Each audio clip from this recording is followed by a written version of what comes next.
Harvey Dent said it best: you either die a hero, or you live long enough to see yourself become the villain. Movies are full not only of villains who go through their own redemption arc and wind up as heroes, but also the exact opposite. Heroes who make Dent's words ring true by breaking bad and taking a complete 180 U-turn on their good guy stance in a sequel. I'm Ewan, this is What Culture, and here are 10 movies where the hero turns evil in the sequel. Number 10. Bucky Barnes, Captain America: The Winter Soldier. Best friends back in 1940s Brooklyn, Bucky Barnes and Steve Rogers were inseparable and were with each other till the end of the line, even after one had been captured, had his mind completely corrupted, and was sent back into the world to kill the other. As a member of the Howling Commandos, Bucky was a war hero, one of Captain America's greatest allies. As the Winter Soldier, however, he was one of the most ruthless and successful assassins the world had ever seen. So elusive and so impeccably skilled in what he did that most of the intelligence community didn't even believe he existed. Bucky ultimately came good again, but that initial reveal didn't lose any of its shock value when it made the transition from the page to screen. Number 9. John Connor, Terminator Genisys. For 4 previous movies, John Connor was the hero of the Terminator franchise, and his life needed to be protected. The 5th film in the franchise, however, followed a different timeline in which he was caught by Skynet. The villainous AI, personified in this case by a barely there Matt Smith, essentially killed John Connor's conscience and took over his body, sending humanity's greatest hero back in time as a T-3000. What better way to stop those meddling heroes from getting in the way of an evil plan than by literally sending the best of them back as an enemy? Thanks to Genisys underperforming both critically and commercially, Dark Fate followed several years later and, in killing John Connor, essentially retconned anything that happened in Rise of the Machines, Salvation, or Genisys. Still, 2014 had that brief window where humanity's greatest hero became its strongest adversary. A moment I need blissfully terminating. Number 8. President Coin, The Hunger Games: Mockingjay Part 2. When the districts rebelled against President Snow's rule over them from the capital, it was Katniss Everdeen that was the initial spark. She shared the Nightlock with Peter, preventing Snow from having his Hunger Games winner, and she fought as the Mockingjay, the focal point of the whole rebellion, to bring an end to Snow's regime. That's not to say that she did it alone though, or even that she was in charge. There were teams of people around her to help, from Haymitch to Prim, Gale, and more, and of course in Mockingjay Part 1 there was Alma Coin, who acted as General of the Rebellion. Without Coin, there would have arguably been no District 13, and the revolt would have been crushed before it even started. Under her leadership, the revolution was successful, and Capital finally fell, where she would then take the role of president from Snow in Part 2. Her first act: punish the Capital by forcing their children to compete in a Hunger Games of their own. So she learned absolutely nothing, and in just one conversation, proved herself to be no better than Snow. Number 7. Cobra, Dawn of the Planet of the Apes. Caesar led the Apes' fight against human oppression in the excellent rebooted Planet of the Apes films, and next to him all the way was Cobra, who didn't cheer when the abused ape was able to drop his tormentor from the Golden Gate Bridge at the end of the first movie. It's like one of the best bits about it. Flash forward 10 years later though, and while Caesar was happy to live alongside humans so long as they didn't bother and, torture all the apes, Cobra's hatred still raged. He wanted every human to die, and this disagreement in ideology ultimately drove the two brothers in arms apart. Not only did Cobra manipulate the other apes, he appeared to kill Caesar, using the leader's death to bring about a bloody war with the humans. He became a ruthless leader who was followed out of fear more so than respect and loyalty, and as a direct result of his actions, killed many, many apes. Ironically, Cobra claimed that Caesar loved humans more than apes, and yet he was the one who outright murdered his own kind in some kind of power display. Number 6. Thorin Oakenshield, The Hobbit: The Battle of the Five Armies. One of the biggest downgrades of the Hobbit trilogy was going from Aragorn to Thorin Oakenshield, who just wasn't all that compelling to follow. Thorin's struggles as a protagonist were compounded further by his more villainous turn in the final entry in the trilogy. Once Thorin and company took Erebor back from Smaug, and after the people of Lake Town paid the price for the dragon's disturbance, the new king under the mountain grew greedy.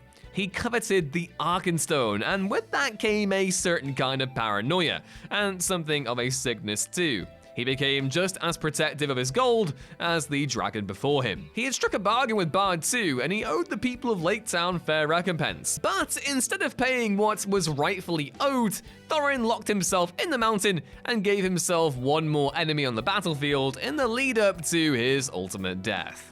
Number 5. Jean Grey, X-Men The Last Stand. Okay, so putting it out there, X2 X-Men United is still one of the better comic book movies we've gotten, and it ended on a bittersweet note with the seeming death of Jean Grey, who sacrificed herself to protect the X-Men as they made their getaway from Alkali Lake. We then got a glimpse of the Phoenix rising from the lake at the end of the movie, promising one of the most iconic X-Men storylines would be explored in the sequel, the Dark Phoenix Saga.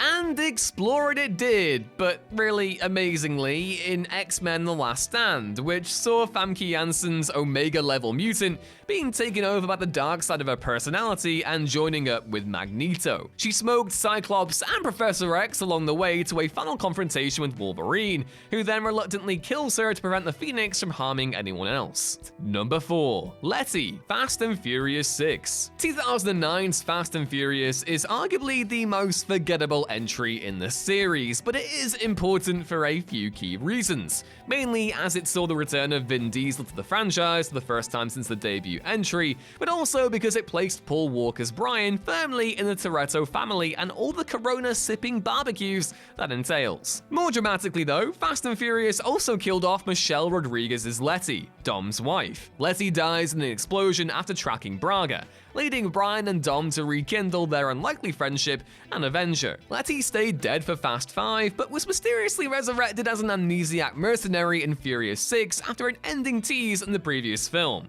The new villain of the sequel, Owen Shaw, played by Luke Evans, had taken in Letty after she survived the explosion from Fast and Furious, using her talents as part of his Anti-Familia team. Letty eventually breaks out of her funk and gets back with Dom, who then also went briefly evil in F8. Number 3. Optimus Prime, Transformers The Last Night. The absolute madness that is Transformers The Last Night gifted us with lots of great stuff. Cogman, prestigious actor Anthony Hopkins getting absolutely obliterated by a giant robot, Transformers being in World War II, and it also led to a surprise flipping of roles for Optimus Prime. After the ending of Age of Extinction, Prime travels to Cybertron and encounters Quintessa, who transforms him into Evil Optimus, aka Nemesis Prime. Bumblebee ends up coming to blows with his former Autobot commander, only for Prime to get the upper hand and nearly kill him. Bumblebee then manages to speak to Optimus in his original non-radio voice, which snaps him out of the brainwashing and turns him into the lovable Autobot we all know and love. Number 2. Wanda Maximoff, Doctor Strange in the Multiverse of Madness. Technically, Wanda Maximoff's introduction in the MCU was as a villain after being recruited by Ultron, but she soon switched sides to the Avengers. You could have made the argument that Wanda was the villain of WandaVision, as she imprisoned countless people within her X just to live out her fantasy to avoid dealing with her grief. But when the Hex came down and she was forced to say goodbye to Vision, again, and the children she manifested, that's when she truly began to manipulate and utilize her powers as the Scarlet Witch. Wanda's villainous turn in the Multiverse of Madness was one fueled by grief and loss, and the fact that she would do absolutely anything to be with the children she knew existed in another universe. The Scarlet Witch seemed to have been shown the error of her ways by America Chavez, so if she does return, there's currently no telling on whose side she'll actually be. And number 1. Anakin Skywalker, Star Wars Episode 3, Revenge of the Sith. There was one story that the Star Wars prequels were produced to tell, and that was the transition of Anakin Skywalker to Darth Vader. Forget Jar Jar, actually don't forget Jar Jar, I love him sincerely, the Jedi Council, and even Obi-Wan Kenobi. This was literally the story of a hero's turn to evil. In the original Star Wars trilogy, Darth Vader immediately announced himself as a villain for the ages, but there was so much more hidden underneath the mask. Hints and breadcrumbs were dropped for a new trilogy of movies to pick up on 2 decades later. Now, there are several moments throughout Revenge of the Sith that you could accredit the exact moment Anakin began his spiral towards the dark side,